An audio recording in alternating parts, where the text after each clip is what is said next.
Hello everyone, this is Lord Rimuru. I am here to bring you guys fanfiction that you will surely enjoy. But before we get on to the video, please be sure to leave a like and subscribe for more amazing content. Ch.2. Tortu's Hajime closed his eyes because of the strong light from the bright circle, and when he opened them, the first thing he saw was a 10-meter mural. On this mural was a blonde man with a halo on his back. When Hajime looked around, he saw that he was in a very well-designed marble hall. He looked at his classmates and saw that Kaori and her brother were fine. He was relieved and everyone began to assess their surroundings. Besides his colleagues, there were 30 people kneeling before them. These 30 people wore white clothes with faint blue details. The person who was closest had the most prominent clothing and clothes reminiscent of a priest. He had a staff in his right hand. This man approached and spoke. "Welcome to Tortu's hero Sama and his companions. I am Ishtar, Pope of the Church of the Eve. Let us get along well from now on." This man appeared to be 50 years old and spoke in a solemn and respectful voice while showing a gentle smile. Filled circle, filled circle, filled circle. Rimuru was the only one who was not confused. In his world there were summoning rituals that required 30 mages or one powerful person to perform them. But by the looks of it, these didn't seem like bad people, as they introduced themselves politely and didn't attempt an enslaving curse like the summoners in Rimuru's world did. Obviously there was a chance that they just didn't have knowledge of this magic. All the students were taken to a very luxurious room with a long table that had seating for all of them. Aiko and Kuki's group sat at the end of the table as close as possible to Pope Ishtar. Hajime sat in the last seat with Rimuru beside him. Then the doors at the back of the room opened and beautiful maids came out and served water to the students. The pubescent boys stared at them with desire. Real maids who looked like they were straight out of a movie stirred their teenage desires. Meanwhile the girls cast them cold glances. Hajime looked at the pretty maid who served him, but then he felt a chill run down his spine from the smile Kaori was giving him and stopped staring. Rimuru wouldn't fall into traps like that, not least because his world he was used to being served by various beauties, but more importantly he had a bride in the other world with whom he kept in touch regularly. Do you want to know who the bride is? We'll talk about that later. Well, I think some will already know after this. Ishtar spoke in a voice that everyone could hear. So I know you are confused, so let me explain. What Ishtar explained to them was basically as this. This world had 3 races: demons, humans and demi-humans. These races lived separately and always clashed. The humans were outnumbered, the demons were stronger, and the demi-humans were unbeatable in their territory because of their natural abilities. The demons and humans were always at war, but none of them attacked because their strengths were balanced by numbers and strength. Magical beasts were animals that acquired magical power. They varied in power, but having them on your side would be a great advantage in war. So with the magical beasts on their side, the demons now broke the numerical advantage of the humans and could attack at any time. That's why Sama summoned you to take part in the war to save humanity from the evil demons. Because you come from another world and have passed through the barrier separating the worlds. You are much more powerful than the people of this world. You are our salvation. Apparently the person who told them that this was Sama's wish was an oraculum who could contact God. Hajime and Rimuru were suspicious of this will of God, and thought that Ishtar was distorting the world for her own convenience. Rimuru even thought that it might have been Ishtar and the church that summoned them to this world and were just using the will of God as an excuse. But Seal said that Ishtar didn't tell any lies. However, that doesn't mean that everything he spoke was true. These could be the things that Ishtar believed but were not necessarily the reality. Teacher Aiko spoke after that. "Please, no jokes, these children will not fight a war. I absolutely will not allow it. Send us back. This is kidnapping, you know." Aiko was furious. She was a novice teacher and only 25 years old, but she was very responsible and on many occasions protected her students. She was furious at the unreasonable invocation and requests, but Ishtar's words made her sit up in her chair. "Unfortunately, we have no way to send all of you back to your own world." Everyone froze, including Rimuru. Normally he would be calm as he can transition between universes freely, but when he thought about it, Seal spoke. "What? Do you have any method of contacting the people there, at least?" "Then I'll leave it to you, Seal." Rimuru was thoughtful at Ciel's words, but back to the present the students were. "What do you mean they can't send us back? If you can summon us, you can send us back, right?" To those questions Ishtar answered, As I said, it was EHT-sama who summoned you. We have no method of sending you all back to your own world. That's. Aiko murmured before diving into her thoughts searching for a solution. She cared deeply for her students and didn't know what to do if they couldn't return to their families. Meanwhile, the students were panicking and refusing to take part in a war. Ishtar was looking at them with a calm gaze, but in that gaze some noticed contempt. He must have been thinking, it is natural to feel honored to serve God. At that moment Kuki banged his fist on the table and stood up, silencing the students and causing them to look at him. All of you, there is no reason to make such a mess in front of Ishtar-san. He hasn't done anything to us. I will fight. If the humans need help, I cannot deny their request. If God summoned us to save the humans, he should send us back after saving them. What do you think of that, Ishtar-san? Right. Ihit-sama will fulfill the request of his saviors. Kuki spoke words full of justice, but he didn't realize how naive his words were. Ishtar seemed happy with his agreement. Right, then I will use this new power to fight and save the world, you will see. Kuki said confidently. I thought you were going to say something like that. If you go alone it will be dangerous. I'm going to fight too. We have no other choice. Even if I don't like it, I'll fight too. Shizuku. If Shizuku-chan is going, I'm going too. Kaori. And so, with the most popular students in the class deciding this in this display of charisma, the other students agreed as well. Are they idiot? They do know what war is, don't they? Rimuru thought. He looked at his brother who had his hand on his forehead and was looking down. Rimuru could understand what Hajime was thinking. It was, what are these idiots talking about? Aiko tried to convince them not to go to war, but was unsuccessful. Filled circle, filled circle, filled circle. After the students decided to participate in the war, they needed combat and magic training, or it wouldn't be impossible for them to face magical beasts and demons all of a sudden. They also found out that the kingdom they were in was the Harihi kingdom, which had a great relationship with the church, as it was rumored that the founder of the kingdom was a descendant of the god Eht. Before the training they were going to the Mountain of God, which is the highest mountain in the world, similar in height to Everest. They passed through a magic portal that took them there in a second. Seeing magic for the first time amazed them. On top of God's mountain you could see the entire capital of the Harihi kingdom. It had a castle that stood out in the middle of the city. Another highlight goes to the several churches that could be seen. This country reminded Hajime of pre-war Japan in the days when religion and politics went hand in hand. It was horrible. Filled circle, filled circle, filled circle. After visiting the kingdom, they went to the palace to introduce themselves to the royal family. There they passed several people who worked in the castle, knights, chambermaids, etc., all of whom looked at them with respectful eyes as if to say, "You are the apostles of God," which made them very uncomfortable. In the throne room there was a middle-aged man sitting on the throne and a woman of similar age beside him. These were King Eric and Queen Luluaria. The king and queen treated them super respectfully because they were apostles of God, and it made them super uncomfortable. In the throne room there was a middle-aged man sitting on the throne and a woman of similar age beside him. These were King Eric and Queen Luluaria. The king and queen treated them super respectfully because they were apostles of God, and it made them super uncomfortable. In the throne room there was a middle-aged man sitting on the throne and a woman of similar age beside him. These were King Eric and Queen Luluaria.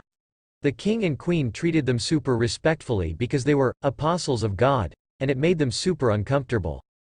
Behind the thrones was Prince Randall, a young blonde boy of 10, and Princess Liliana, a beautiful young girl of 15 with hair the same color as her brother. Liliana chatted with them quite a bit, but Randall chatted only with Kaori. In fact, he seemed more like he was wooing her. It seemed that Kaori's charm worked even in this world. The students kept casting envious glances at Randall, but Hajime thought they were exaggerating. There was no way Kaori could fall in love with a 10-year-old boy. Some of the students like Rimuru, Hajime and Shizuku noticed that the king was very respectful to Pope Ishtar, showing once again the influence of the church in the kingdom. Then they had a delicious meal that was very similar to Western foods on Earth. When they finished the meal they were taken to their rooms. They were once again uncomfortable as their rooms were very luxurious, but the people of the kingdom insisted on these rooms. So the students who had had enough surprise for one day lay down on their fancy beds and fell asleep. Ch.3 status. Currently all the students were at the training camp. They woke up early, had breakfast, and were introduced to the head knight Meld Loggins, who would be training them from now on. Meld handed each of the students a transparent plate measuring 12 times 7 centimeters. The head knight began his explanation. Okay, everyone received one of these plaques. It's called a status card. It is the most reliable of identity cards. As long as you have one, you will not be in danger even if you get lost. Any questions? Seeing that everyone understood, he continued. We'll be buddies from now on, so you don't need to use honorifics with me or with the other knights. This was a good thing for the students. They didn't like to be treated too politely, and Meld seemed to have realized this. Spill a drop of blood in the magic circle next to the plaque, and then you will be registered as the owner of the plaque. And once the words, show status, are spoken, you will be able to see your own status. That is the power of one of the divine artifacts. Kuki asked about the unfamiliar words. The other students also had confused expressions. They are powerful tools that cannot be recreated by modern means. Legends say they were created by God during the ancient era. The status plate is the only one that can be recreated. Which is great, because it is a great ID card that we distribute to the general public. The students nodded, showing that they understood, and then made ugly faces when their fingers were pierced by needles. Hajime did the same, and when the magic circle glowed, it showed the statuses. Name: Nagumo Hajime. Age: 17 years old. Class: Synergist. Blessings: Crest of the Storm. Level 1. Strength 10. Vitality 10. Stamina 10. Agility 10. Magic power 10. Magic resistance 10. Abilities: Transmutation, language comprehension. The students were thinking, it looks like a video game, as they analyzed their statuses. The students were thinking, it looks like a video game, as they analyzed their statuses. I will explain about your statuses. First, the level. It will increase when your other statuses increase. The maximum level is 100 for humans, but no one has ever reached this level. Can think of level as a means to judge a person's potential. Training will naturally increase your status, and artifacts will also increase it. You will have access to the artifacts later. For now, let's train to increase your status. Apparently the level increased when your other statuses increased, and not the other way around as in the video games. Meld continued talking. Next to class, it is intertwined with ability. Some classes can be unmatched and others not so much. There are also some classes that are rare and some that are common. Then he asked the students to show their status. That's bad, Rimuru thought. He looked at the statuses and he realized that his was extremely above average, meaning that this artifact can measure his real strength. Seal-san, can you fake my statuses? You don't want to stop time then? Rimuru found it strange that Seal said he needed more time and made a suggestion, but Seal answered him. What? What do you mean it's not possible? So I can't teleport too? That's bad. Hey wait. That time we were being summoned, why didn't you go back in time? Really? Then why the delay in answering? She took her time again. Seal-san, you're not making this up just to not say you wanted to come on an adventure in another universe, are you? Rimuru was almost sure he was being tricked, but he knew Seal wouldn't do anything to hurt him, so he just let it go. Okay, let's ignore it and get to the more pressing problem. My statuses. Analysis completed. Starting forgery. Completed. Phew. Rimuru turned off the thought acceleration and listened to Meld continue his explanation. Normal people at level 1 have their statuses around 10 points, but you must have much higher numbers. Huh. My statuses are all 10 points, aren't we supposed to be cheated? Hajime thought, but when he looked around he saw everyone talking and bragging about their statuses. Is it just me? Hajime lamented internally. After that, the first to present his status card was Kuki. Name: Amanogawa Kuki. Age: 17 years old. Class: Hero. Level: 1. Strength 100. Vitality 100. Stamina 100. Agility 100. Magic power 100. Magic resistance 100. Abilities: Aptitude with all elements, resistance to all elements, fencing, physical resistance, teleportation, Herculean strength, high-speed magical recovery, presence detection, magic detection, overcome threshold, language comprehension. That's the definition of cheating. How? A real hero. Level 1 and already has 3 digits, also comes to scare the number of skills. Sounds very reliable. After those words, Kuki scratched his head shyly. By the way, the commander's level was 62 and his statuses were around 300. However, Kuki was only level 1 and had 1/3 of his strength. Kuki was really special. Meld was all smiles looking at the student's statuses, and then when Hajime brought him his status board, Meld gave a confused groan and then he slapped the status board a few times. Maybe he thought it was defective. After realizing that the plate wasn't broken, Meld said, "Ah. As I should say, Synergist represents a crafting profession. Plus it's very convenient for forging weapons and armor." Of course the manga bullies were not going to miss this opportunity. As he laughed falsely, Hayama shouted, "Hey Nagumo, did you take a non-combatant class? How is a craftsman going to fight? Meld-san, is that class rare?"